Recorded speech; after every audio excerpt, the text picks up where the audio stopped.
just tend to be recording you. And the funny thing is that the results that they are bringing from this, kò tiẹ̀ sí wọ́n fi lélẹ̀ ìgbà tá ti kúrò ń bẹ̀. Iṣẹ́ tó ń ṣe yẹn ìdí iṣẹ́ yẹn. Ṣèjọba sọ pé ṣèjọba ní pé ọkọ kò mú lọ sí kó lọ mú. Rivers, yes. Why are you talking like this now? Ẹgbọ́n kankan sọ, he's actually telling you facts. When that we were searching for you, you went into hiding. And then gbogbo àwọn Tipex everywhere. Kò lọ. No, it's the truth. Kò lọ.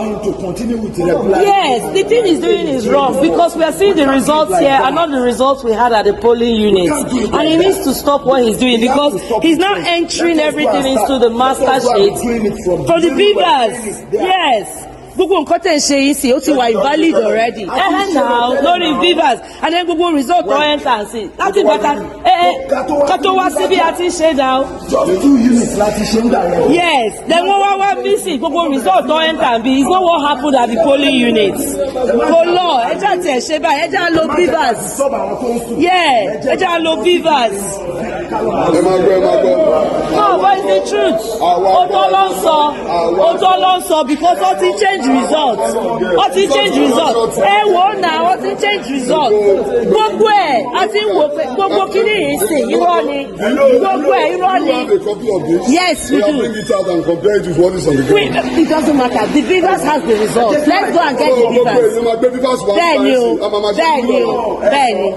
Bẹ́ẹ̀ni kò tó ṣe é sí kò lọ. Kò tó ṣe é sí kò lọ. What he's doing now is not correct. He's entering manual results and it's not what we did at the polling units. They are entering manual results and it's not what we did at the polling units. And he's entering it into the master sheet. And he's doing it from look at all the Tipex that are in see. And they expect us to keep quiet about it.